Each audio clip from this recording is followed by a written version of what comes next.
Hello and welcome back to Introduction to the Philosophy of Religion.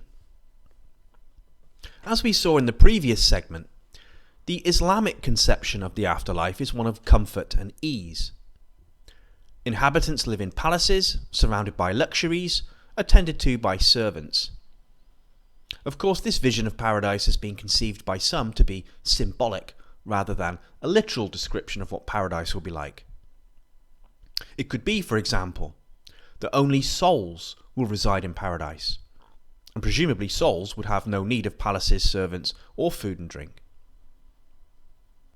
Yet whether the Islamic conception of paradise is taken literally or symbolically, it seems clear enough that the afterlife is peaceful, blissful, serene.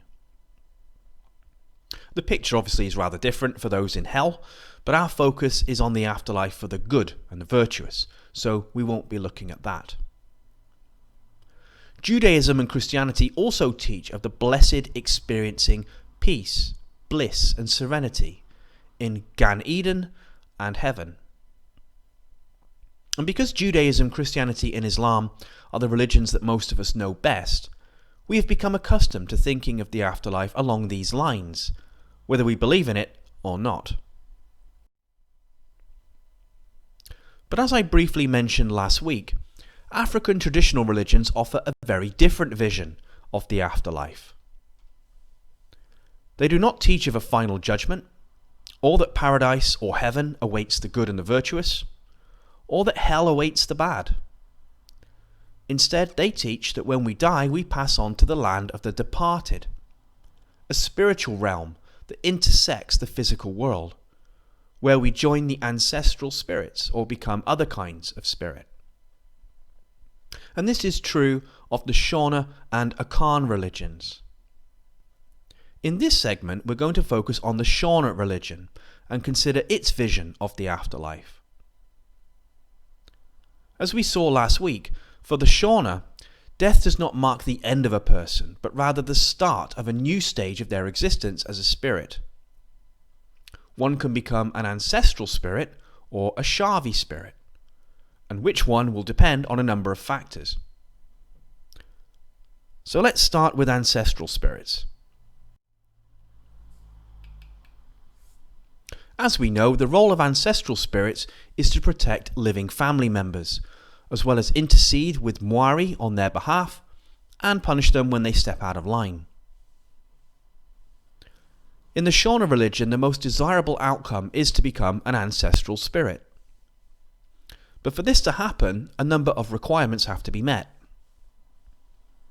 To join the ranks of the ancestral spirits, a person must have attained in this life a high degree of wisdom and moral maturity, which they will then deploy in their future role in looking after the family and upholding moral values.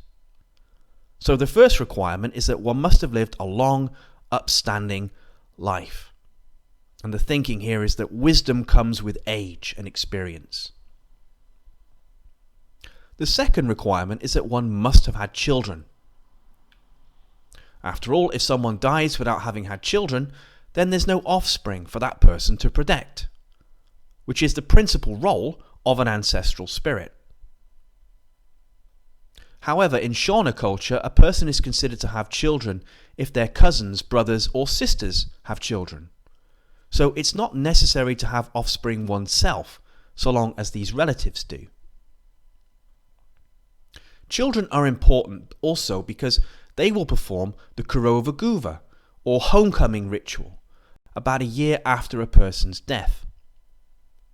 And this is the third requirement. When a person dies, the Shona believe that the spirit leaves the body and the homestead, and at that point it's often referred to as wandering. In order to bring the wandering spirit back to the homestead and allow it to take its place among the ancestral spirits, the homecoming ritual needs to be performed. And this ritual takes place at the grave site, so there must be a grave. For this reason, in Zimbabwe, the dead are usually buried. Cremation goes against Shona tradition and is frowned upon. After all, the lack of a gravesite would mean that the homecoming ritual could not be performed, which would prevent the person from joining the ancestral spirits. And this would make the person's spirit angry and seek punishment against the family and community. So these are the requirements for a deceased person to become an ancestral spirit. They must have lived a long and upstanding life. They must have children, although these can be the children of near relatives.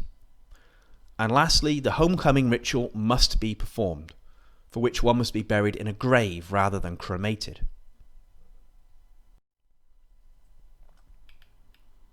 So what happens if someone does not meet the requirements to join the ancestral spirits?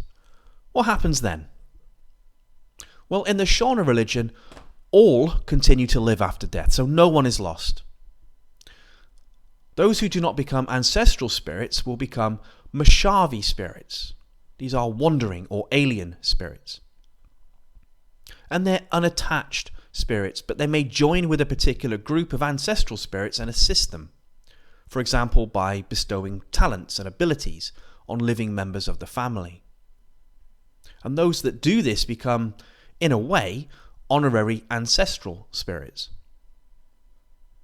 Some Mashavi spirits decide to continue wandering. Those that were wronged during normal life or even murdered will seek vengeance on those who cause them harm. And these avenging spirits are called Ngozi. And they're said to continue to cause illness or death unless they are placated.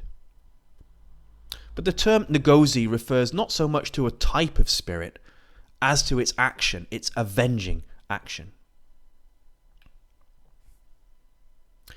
Now, if provoked by bad behaviour or a lack of respect from living members of the family, ancestral spirits may also cause illness, death, or other misfortunes, usually among their own kinfolk. And they do this to punish serious transgressions. And from this we can discern a couple of important things about Shona beliefs. First of all, that justice is not something that awaits us in the next life. It will be delivered upon us in this life instead. And the second thing we can discern is that life as an ancestral spirit is not necessarily serene and blissful. Ancestral spirits can be disrespected and angered. So while it's seen as desirable to join the ranks of the ancestral spirits because of the dignity and responsibility associated with the role, this is in no way a guarantee of future happiness, let alone complete tranquility and bliss.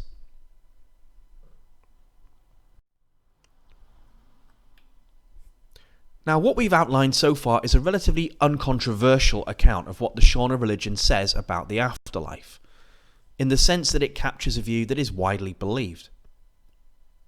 But once we ask about the detail, we find a clutch of different ideas, some of which seem to conflict with others. And these different ideas concern what the spirit is and what happens to it after a person's death. So what we're going to do now is consider some of these different ideas. So we noted before that there's a belief that after death the spirit wanders about. Now some people claim that the spirit wanders in the forest. Others claim that it's the grassland or the air. And these are common beliefs, but there's another account which offers a different view. In Shona culture, it's sometimes said that a person has two shadows. The black one, cast by our flesh, and a white one, which is our person, and will become a spirit after death. The white shadow is allowed to emerge from the grave through a hollow reed that runs from a small hole in the coffin to the ground above. When the white shadow does emerge, it does so in the form of an animal that lives near the grave. It takes about a year for the white shadow to emerge from the grave in this way. And when the animal is seen, it's taken as a sign to perform the homecoming ritual, and at that point the white shadow becomes a true spirit. But there are variations of this account. On one variation, the white shadow isn't connected to a person's body as such, but rather exists beside it until death. Another variation has it that a person's spirit enters an animal only if that person was of great importance in the community. All other spirits just wander until the homecoming ritual is performed. Another variation has it that it takes a year for the spirit to emerge from the grave, but otherwise says nothing about the white shadow or animal formed from it. And other accounts say nothing at all about a white shadow or the spirit taking a year to exit the grave or emerging in the form of an animal, saying only that the spirit wanders after death.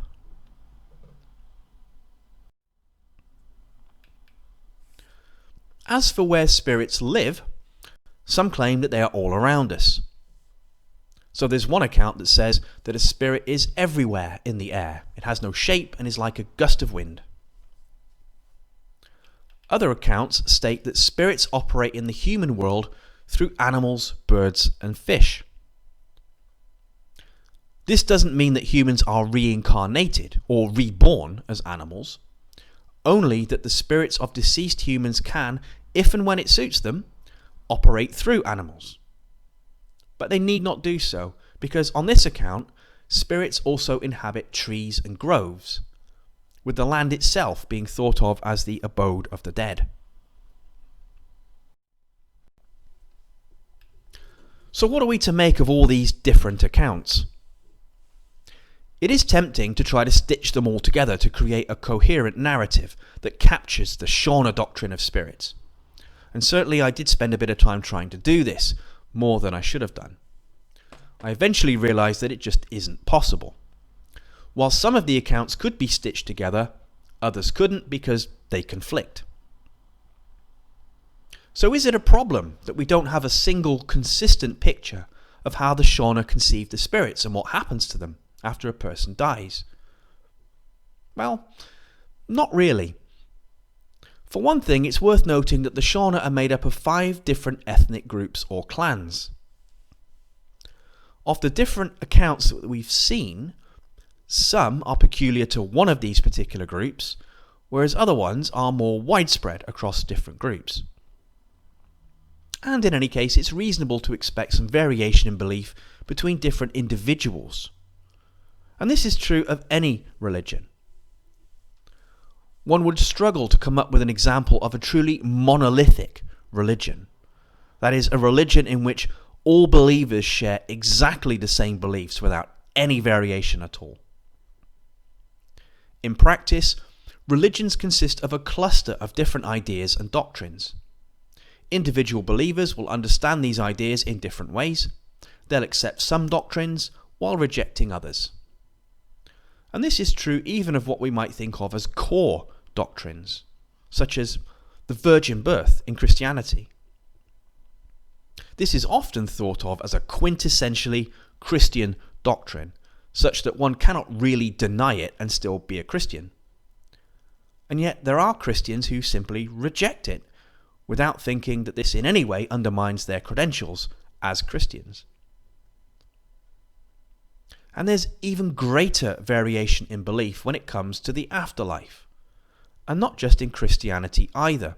Hopefully that will be clear from last week and what we've looked at already this week. So the fact that there is some variation of belief about the spirits in the Shona religion should come as no surprise really, because such variation is a feature of every religion. Consequently, it would be difficult, if not impossible, to come up with a definitive list of all of the key doctrines of any particular religion.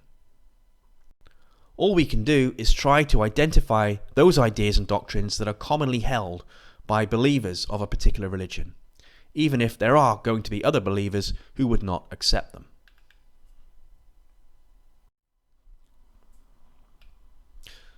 Let's turn now to the world of spirits, or the ancestral realm. There have been debates within Christianity and Islam as to whether the ultimate afterlife destinations, heaven, hell, paradise and fire, whether they already exist now or whether they'll be created in the future.